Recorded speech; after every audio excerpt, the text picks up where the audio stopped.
deu vida eterna sem fim.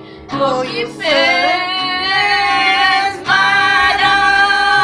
maravilhoso, que tanto sangraram por mim, foi o sangue de Jesus que deu vida eterna sem fim. Foi o sangue de Jesus que deu vida eterna sem fim.